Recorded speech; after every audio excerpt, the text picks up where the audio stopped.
बैठे बैठे मेरी 2 क्लास की कहानी याद आ गई। जब मैं 2 क्लास में थी तो उस टाइम पे मेरी क्लास में एक लड़की थी जो कि चोर थी। और जब हम स्कूल में होते थे तो उस टाइम पे बहुत कॉमन था कि बच्चे नई नई चीजें लाकर फ्लेक्स करते थे। कलरिंग बुक्स हो गई, कलर्स हो गए। हमारा बचपन में ये फ्लेक्स होता था कि वो ये देखो मेरे पास कलरिंग बुक है, ये देखो मेरे पास कलर्स हैं। इसी तरह एक दिन ये हुआ कि मुझे मेरी बेस्ट फ्रेंड ने बताया कि हमारी क्लास में एक लड़की है जो कि चोरी करती है, लेकिन उसको अभी तक कोई भी पकड़ नहीं पाया है और कोई प्रूफ नहीं कर पाया कि वो चोरी करती है। क्योंकि मुझे बचपन से ही बहुत चुल थी, मुझे था मैं बहुत चालाक हूँ। आई वाज लाइक मैं इसको पकड़ूंगी। हुआ ये कि एक दिन मैं अपने अम्मा अब्बा के साथ शॉपिंग करने गई और मेरे अम्मा अब्बा ने मुझे नई कलर्स और कलरिंग बुक लेकर दी and I was like so happy. मेरी अम्मा को भी पता था कि मेरी क्लास में वो चोर लड़की है, तो मेरी अम्मा ने मुझे साफ साफ कहा कि इसको स्कूल में मत लेकर जाना, ये चोरी हो जाएंगे। बट मैं हूँ ही ढीठ, तो है ही चुल। मैंने कहा मैं तो लेके जाऊंगी, मैं लेकर चली गई। उसके बाद क्या हुआ, मुझे पता था ये लड़की चोरी करेगी। मैंने पूरी क्लास को अपनी चीजें दिखा दी। आई वॉज वेटिंग कि चोरी करे। तो हमारा पीटी का लेसन हुआ और स्पोर्ट्स के लेसन में हम सारे ग्राउंड में खड़े हुए हैं और मेरी आंखें उसके ऊपर ऐसे थी चील की तरह। उसने एकदम से कहा sir may I go to washroom, और सर ने कहा जाओ।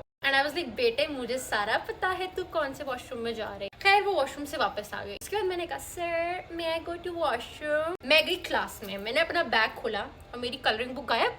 And I was like don't worry. मैंने उसका बैग खोला जाकर और मेरे कलरिंग बुक और कलर्स वहां पे गिरे हुए थे। मैंने निकाले उसके अंदर से और मैंने वापस अपने बैग में डाल दिए। इससे मैंने उसको ये लेसन दिया कि चोर के साथ भी चोरी हो सकती है, इसलिए उसको चोरी नहीं करनी चाहिए। और ऑब्वियसली वो घर गई होगी, उसने अपना बैग देखा, she would have been like मैं तो खुद चोर थी, मेरे साथ ही ये हो गया। नेक्स्ट डे मैंने पूरी क्लास को बता दिया कि वो चोर है और पूरी क्लास ने उससे दोस्ती खत्म कर दी। एंड उसके बाद मुझे बहुत तरस आ गया क्योंकि चालाक होने के साथ साथ मैं बहुत ही अच्छी इंसान भी हूँ। मैंने उससे दोस्ती कर ली और उसके बाद मैंने डिसाइड किया कि मैं इसको अपनी तरह एक ईमानदार और एक अच्छा इंसान बनाऊंगी। और उसके बाद उसने चोरी भी छोड़ दी। इतनी चालाक थी मैं।